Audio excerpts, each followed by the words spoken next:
If you're in your mid-20s and dreaming about having an abundant life, that means you have lived about 2 decades of your entire lifespan.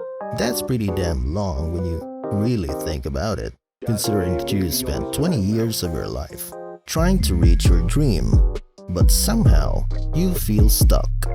Stuck in the here and now and not being able to do a single thing about it. Or are you actually trying to do something about it? About that dream of having an abundant life? Well, today we'll be talking about abundance. And don't worry, we're in this together. Welcome to the world of lockdowns.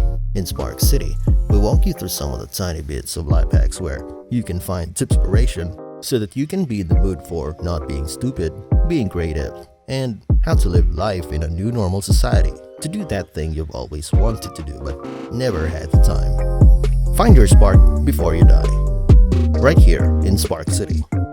Let's dive in. In Malachi 3:10, we can read, "Bring the whole tithe into the storehouse, so that there may be food in my house, and test me now in this, says the Lord of hosts, if I will not open for you the windows of heaven, and pour out for you a blessing until it overflows." Notice how God actually tells us to test Him if He will pour out a blessing. Now I don't know about you, but to me, that sounds like real abundance. Like, in a sense, that God actually wants us to not just have something, but also to have no room enough to receive it. Isn't that sweet? Not only that, God also shows us the path on how we could possibly achieve it for us to attain this level of abundance. God explains that we need to bring the tithe, or a tenth of our food, into what He calls the storehouse, which in Hebrew times means the place where the food of the preachers were kept. It is important to note that the purpose of the tenth of this food is not so that God can eat, because after all, He doesn't need food because He is God. He can speak anything into existence. Let there be light. And there was light. Or let the waters separate. And they did. Think about that for a second. Now, why did He tell His people to bring the tithes into the storehouse? Well, the answer is simple. And I can tell you right now by sharing you a story.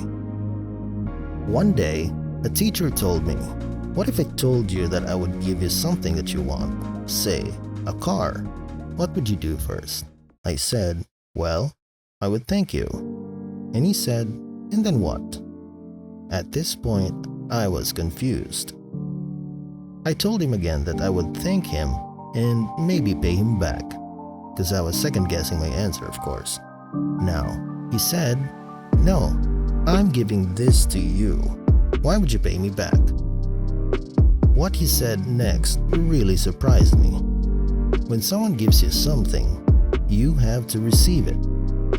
That was a very simple answer, and I just laughed it off, but then it got me thinking that maybe the reason why my prayers seemed unanswered was that somehow I needed to ensure that the process was complete. Receiving it is part of the process.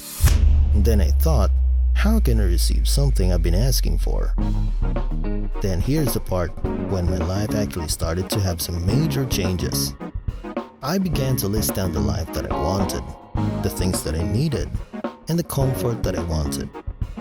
I wrote this on a piece of paper, and at the back, I also wrote down how to receive. You see, I can't really pray for cash to drop down from the sky. I can't pray to win that lottery ticket tomorrow. Much like how all living things grow, there is actually a process to everything. And for every real change, there is real time and real effort. Even God made an effort to build the world in 6 days. He rested on the seventh day, so that really makes it 6 days of creation. And so I wondered, just maybe, that the reason I haven't yet received the life that I've been asking for is because it might already be there, but I just didn't put enough effort to receive it. I thought, if I bought a sports car, I would need a parking lot to receive it. If I got married, I would need a house to receive a happy wife. If I had a kid, I would need a school to receive this growing student, and if I won the lottery, I would need to have a business account to receive the money. What I didn't know back then was that Filipinos actually have a 4 million limit in any personal savings account, and it is a crime to own anything more than that. And that's why you need a corporate business account to protect the money, or if not, you should donate the rest of the money to charity. So, now we know that receiving is the key to abundance. That was my story, and I'm still working on it. What's your story? Let me know in the comments down below, because I'm just as curious about you or anyone you know is struggling to keep up with the living standards. Every dream has a process, and for me, a dream without a plan is just wishful thinking.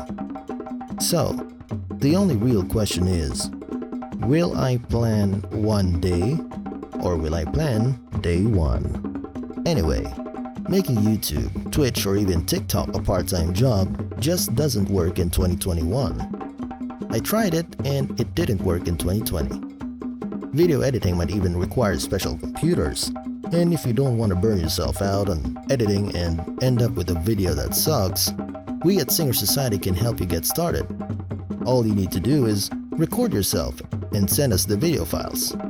So, as always, I hope this inspired you so that you can find your own spark. Subscribe now to get the latest trends and updates.